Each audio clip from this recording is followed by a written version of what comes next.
order to run the database,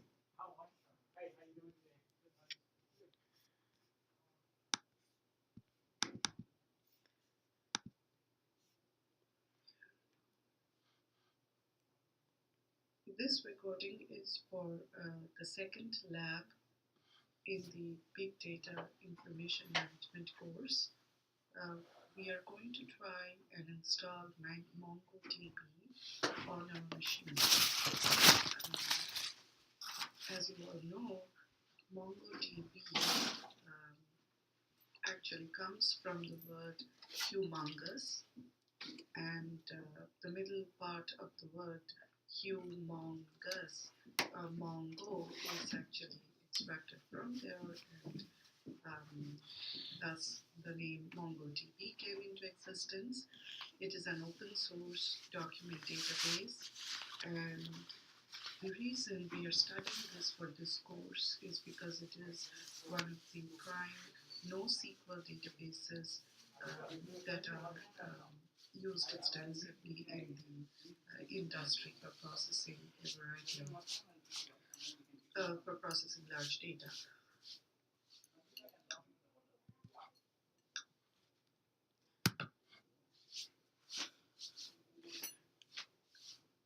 To download MongoDB, you can visit the main website, which is www.mongodb.org, and the downloads link. You will find that MongoDB has production releases for Windows, Linux, Mac OS, and the Solaris. For this presentation, we will show you the installation of MongoDB on a Mac OS X. I believe that the Windows installation, if you're interested in that one, would require a Sigrin installation as well, but I really haven't played around with the Windows install at all, so you should not quote me on that.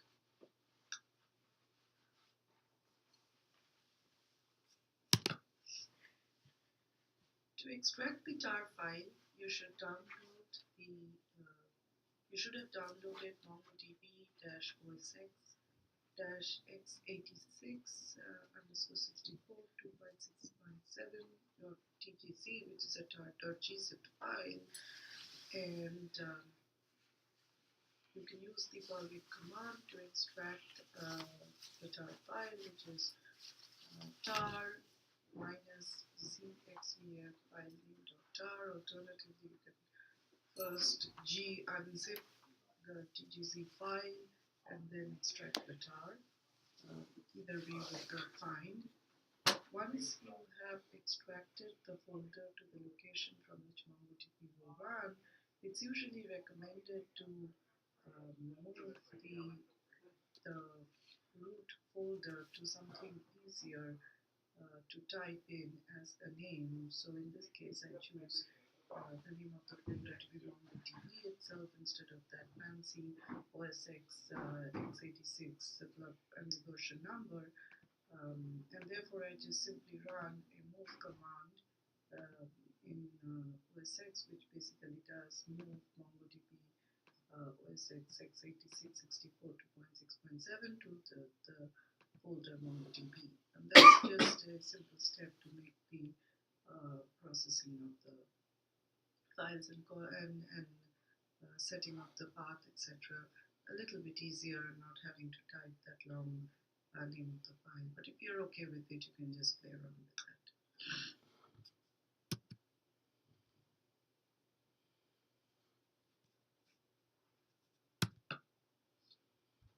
In order to ensure that you can edit the path variable, you basically need to edit your .profile file on your machine. And in this case, we would have to add an export statement. Export path is equal to the exact directory of the root directory where MongoDB was installed /bin, and do remember to add the $$ path so that all the other settings remain as before. And once you've done the editing for the path variable, you can quit your Emacs or your VI editor, and then do remember to source your file, since otherwise the settings will not show. At this point, we have the path to the binaries for MongoDB installed on your system.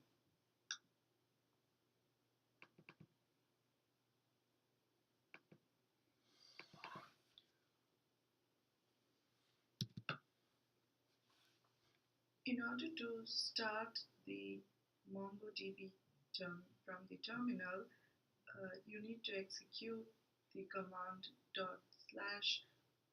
/MongoD, and the interesting piece is that MongoDB of course runs with an instantiation of a database, and the path to that data directory has to be specified when the MongoD command is run. As you can see in this example, we give the option db path followed by the full path name to the location of the database. In this particular case, I have created a /data/db directory under the root installation of the MongoDB.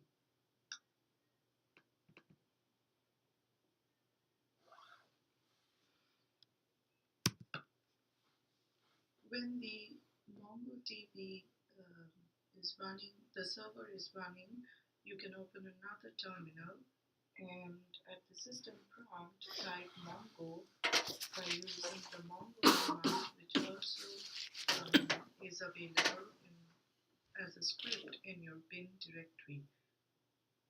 If you run the Mongo command, the terminal would look something like what you see on the screen. Basically, it should tell you that MongoDB is running and that the version of MongoDB that is executing is, let's say, for example, 2.6.7. By default, Mongo looks for a database server listening on port 27017 on the local host. To connect to a server on a different port or interface, you could use the option -port or -host as may be relevant.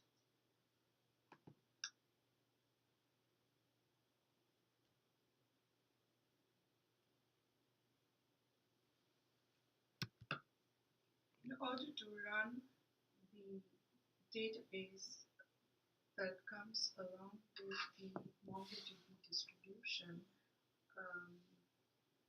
you can use a test database which is available with the distribution by default.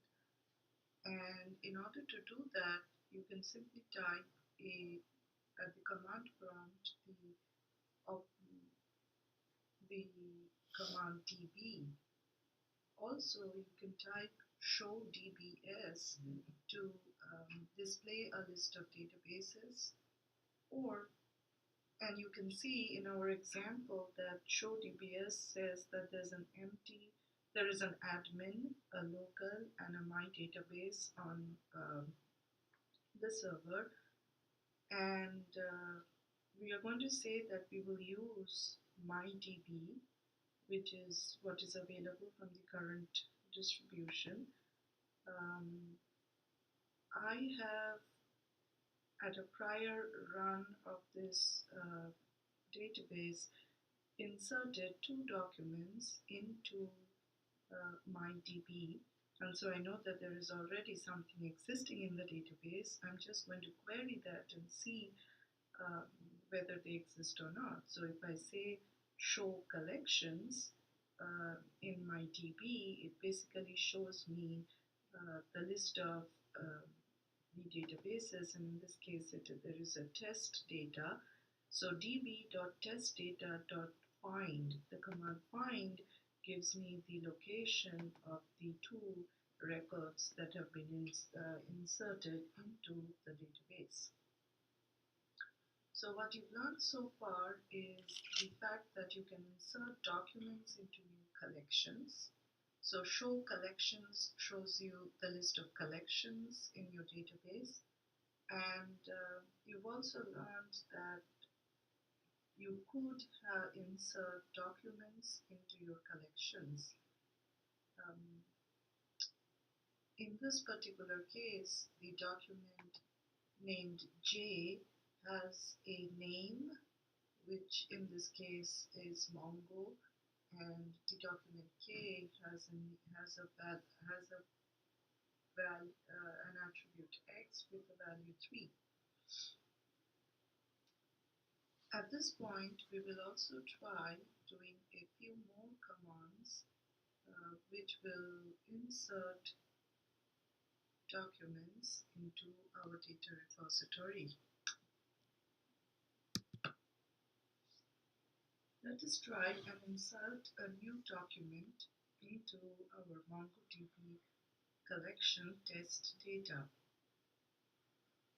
We created a document H with the name hat, suppose, as you can see in the command prompt, and to insert it into the test data, you simply type db.testData insert H. In this case, H was the name of the record that we created, and you can see that MongoDB comes back and tells you right result, N inserted, and that the one row has been inserted. To actually verify that we do have the data in the database, you can see that the last record that we have in our collection has the name hat.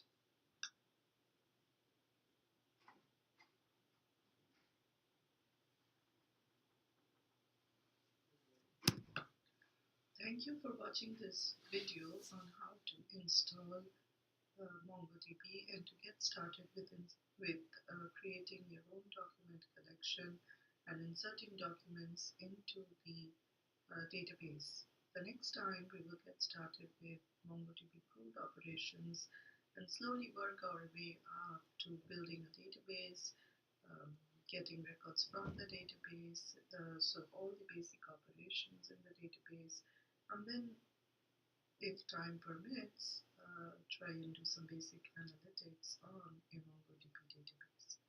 But we will see how far we can go with that given the limited time span of the class. In any case, I hope you will use this video to learn MongoDB and start getting your hands dirty with this NoSQL database.